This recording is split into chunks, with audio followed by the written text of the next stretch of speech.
Hi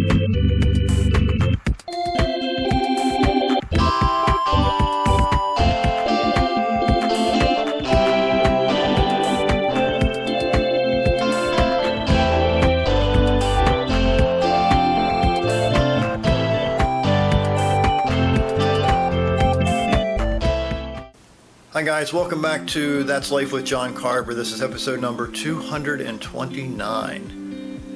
I've titled this episode Reaction or Decision. In February 2020, I read a quote by Shaneé Moret, and she wrote, quote, "Fear is a reaction and courage is a decision." Again, fear is a reaction and courage is a decision. There's a percentage of the public, it seems, that hesitates to even achieve or try to achieve some things that are outside their comfort zone. They're intimidated by maybe the unknown or the worst case scenario. I'm sure you've had those thoughts in your head more than once.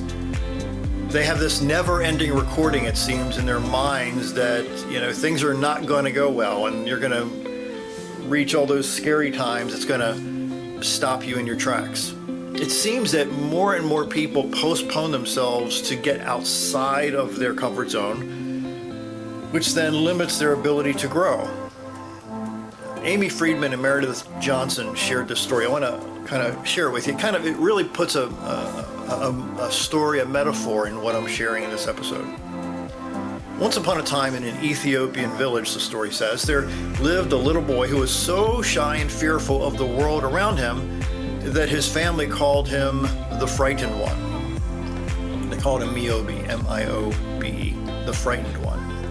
"Why do you call me that?" the boy asked his grandfather.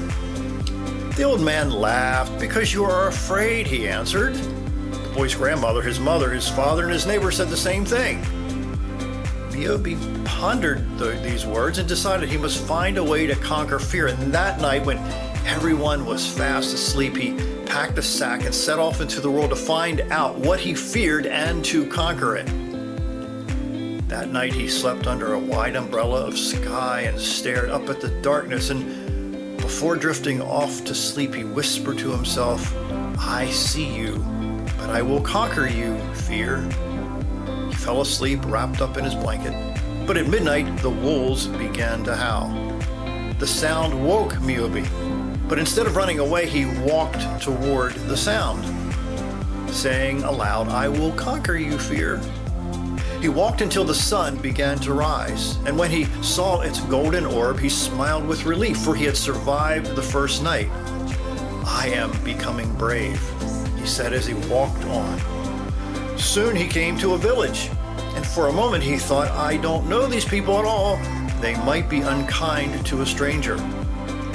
But he straightened up and walked right into the village, saying aloud, "I will conquer you, fear." He walked into the village square, and there he found village elders gathered, muttering among themselves. As Miobe came near, he looked up and sneered, "Who are you?" "I'm traveling the world to become brave," Miobe answered. These elders asked him that, "Who are you?" The elders laughed. "Fool, no one can find bravery where it does not exist." "What do you mean?" Miobe asked. The elders sighed unhappily. "We are finished," said one old man.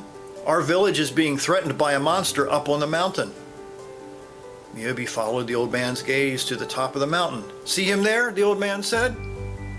Miobe squinted. He did not want to insult the man, but he saw nothing there. "Look," said another man. "See? It was the head of a crocodile, a monstrous crocodile. And his body is as horrible as a hippopotamus, a giant hippopotamus." "It's like a dragon," another man said, "with fire shooting from his snout."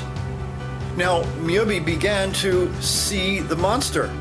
He began to see the smoke and fire, the wrinkled skin, the fiery eyes. "I see," he said.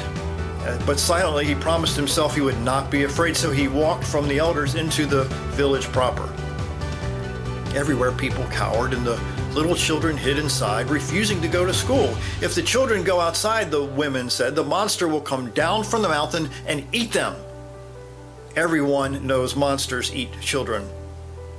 The farmers hovered inside their doorways and And they took rakes in their hands. Outside, their horses stood unharnessed. "We cannot work," they told Miobe. "If we go into the fields, the monster will come down and get us." Miobe saw wandering goats and sheep and cows out at the edge of the village, but no one came to milk the animals or tend to them. No one planted crops. Few left their homes, preferring to hide indoors. "The monster is as big as 10 barges, they whispered among themselves. As Miobe listened, "The monster is going to destroy us." Finally, Miobe decided it was up to him to destroy the monster. "I wish to conquer fear," he announced, "so I shall go slay the monster." "No, no, don't do it," the elders cried. Mothers gathered, trying to shield the young man from harm, and fathers shook their heads and warned, "You will die." Miobe shivered and his heart fluttered, but he was determined. "I must conquer fear," so he set off. At the base of the mountain, he looked up and felt a chill run down his spine. That monster looked even bigger and fierier than the dragon, fiercer than the whole pack of wolves or a nest of snakes. He remembered the days he had been afraid, and he took a deep breath and began to climb. So the story says, as he climbed, he looked up, but now the monster seemed to be growing smaller. "How peculiar," he said aloud. "My eyes are deceiving me." He continued to climb. When he was halfway, he looked up and squinted, and shielding his eyes, but the monster's eyes no longer seemed so fierce, and the flames no longer shot from his snout.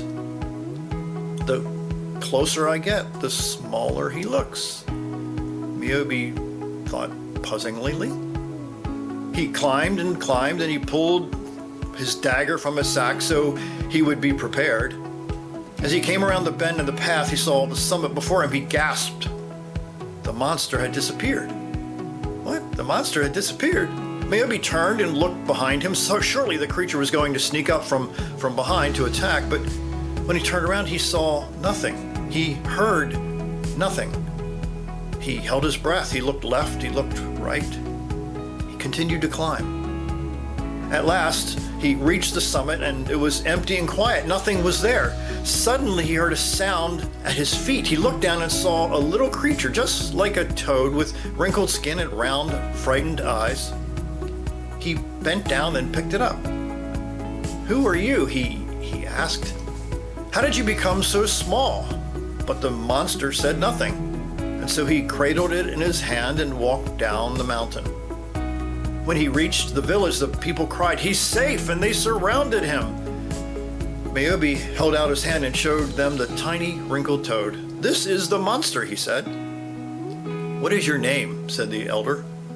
The creature croaked, and the elder looked up at the crowd and said, "Miobe has brought us the monster. Its name is Fear." You see, I like that story because sometimes you and I blow up our fears into something way, way bigger than they really are. It's happened to me more than a few times. Dale Carnegie said one time, he said, "Inaction breeds fear and doubt. Action breeds confidence and courage. If you want to conquer fear, do not sit home and think about it. Go out and get busy." That's been I think if there was one thing that has helped me overcome some of my fears, is just doing what I fear consistently. Because when I do what I fear consistently, fear gets smaller, like the big, hairy, ugly monster. It gets smaller and smaller and smaller. Make no mistake, these decisions to push toward your monsters is a little scary. But you have to push ahead because you're not going to really understand that your fear is imaginary until you get closer to what you fear. Again, the words of Shaneé Moret, fear is a reaction and courage is a decision. Again, fear is a reaction and courage is a decision. Fear is a negative reaction to a perceived negative outcome. So if you struggle with fear, let me just say it flat out. If you struggle with fear, you're not by yourself. There's millions and millions of people that are just like you. Face your fear, walk toward your fear, even if it's baby steps. And you're going to find that fear is really nothing but a shadow. It's something way smaller than you thought it was. And in fact, at least how I've experienced it, the closer you get to what you fear, you might find that what you've been afraid of, you actually really enjoy. My name is John Carver. Thanks for watching.